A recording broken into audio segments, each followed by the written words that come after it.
자, 그러면 이번에는 저희 뉴스에서 경제 내용들을 살펴보려고 하는데요. 오늘 어떤 내용들 준비하셨을까요? 네, 오늘 신문에서 발췌한 기사들을 전해드리는 뉴스 브리핑 시간입니다. 첫 번째 소식입니다. 이재명 대통령 취임 이후 국내 증시가 3거래일 연속 상승세를 보이며 코스피 지수는 2,855에 마감했습니다. 약 3년 6개월 만에 3,000선 돌파 기대감이 커지고 있는데요.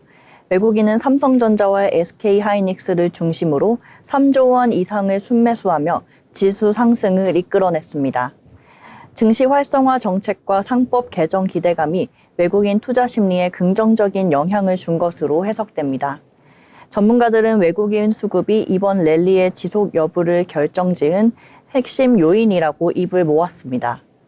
워낙 관세와 약달러 흐름이 당분간 유지될 가능성이 높아 외국인 매수세도 이어질 수 있다는 분석이 나오고 있습니다. 하지만 단기간 급등에 따른 피로감, 미국 경제 둔화 우려, 관세 유예 종료 등 단기 리스크 요인들도 함께 제기되고 있는 상황입니다. 한편 이 대통령의 라면값 발언 여파로 농심 주가는 4.64% 하락하며 장을 마쳤습니다. 두 번째 소식입니다. 이재명 대통령은 2차 비상경제점검 TF회의를 주재하며 국민들이 물가로 큰 고통을 받고 있다며 물가 안정의 시급성을 강조했습니다. 회의에서는 라면값 상승을 대표 사례로 언급하며 국무위원들에게 원인 분석과 구체적 대책 마련을 지시했습니다. 이어 SNS를 통해 생필품 가격 급등에 대한 무거운 인식을 드러내며 즉각적인 조치 준비에 나서겠다고 밝혔습니다. 정부는 추경 편선 논의도 병행하고 있으며 물가와 경기라는 두 축을 동시에 다루겠다는 입장입니다. 전문가들은 현재는 물가보다는 경기 침체가 더 심각한 문제라고 분석하며 이번 추경이 인플레이션을 자극할 가능성은 낮다고 진단했습니다. 더불어민주당도 물가 안정 TF를 발족하며 민생 입법을 추진하겠다는 뜻을 밝혔습니다. 정부와 여당이 함께 정책 추진 동력을 높여가는 분위기입니다. 네, 세 번째 뉴스입니다. 미국과 중국이 고위급 무역회담을 위해 다시 만났습니다. 회담은 9일 영국 런던의 랭커스터 하우스에서 열렸으며 트럼프 대통령과 시진핑 주석의 통화 이후 4일 만입니다. 미국 측에서는 베센트 재무장관과 러트닉 상무부 장관이 참석했고 중국 측은 허리펑 부총리가 협상단을 이끌었습니다. 이번 회담의 핵심 의제는 관세보다는 수출 통제, 완화에 맞춰질 것으로 보입니다. 러트닉 장관의 참석은 트럼프 행정부가 일부 수출 규제 철회를 검토하고 있음을 시사하며 중국은 히토류 공급 확대를 논의할 전망입니다. 두 나라는 앞서 제네바 회담에서 상호 관세를 115%포인트 인하하기로 합의한 바 있습니다. 이번 회담은 그 합의의 이행 의지를 확인하고 상호 신뢰를 회복하기 위한 자리로 평가됩니다. 네 번째 소식입니다.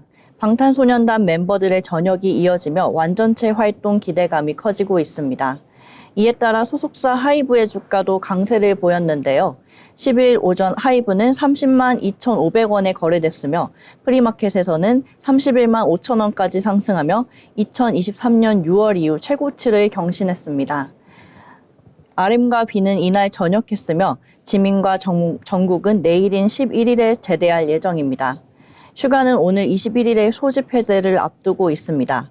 삼성증권은 하이브 목표 주가를 36만 5천 원으로 상향 조정하며 매수 의견을 유지했습니다.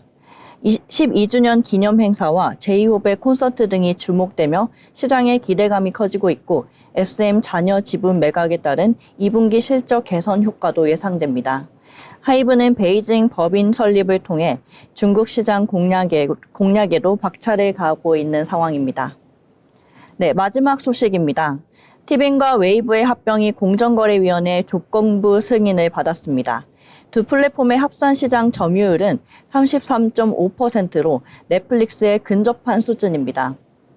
공정위는 요금 인상 및 소비자 선택권 저해 우려를 이유로 2026년 12월까지 현행 요금제를 유지할 것을 명령했습니다. 특히 실시간 방송과 KBO 리그 중계 등으로 충성 구독자층의 가격 민감도가 낮다는 점도 고려됐습니다.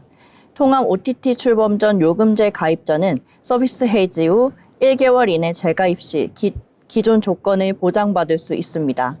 공정위는 끼어 팔기나 콘텐츠 공급 제한 우려는 낮다고 판단했으며 웨이브 측은 콘텐츠 투자 확대와 다양한 협력 방안을 예고했습니다.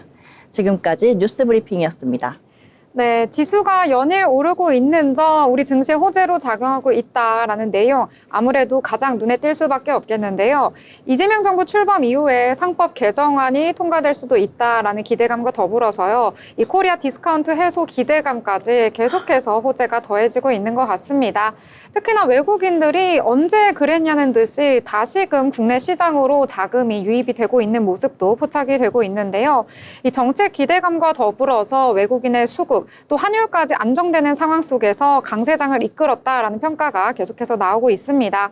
이 코스피 같은 경우에는 4월에 저점 대비해서 22.6% 정도 상승하고 있다는 점도 참 긍정적으로 볼 수가 있겠는데요. 일단은 기술적 강세장 충족이 됐으니까요. 앞으로의 장 어떻게 흘러갈지 여러 가지 뉴스와 함께 전달을 해드리도록 하겠습니다.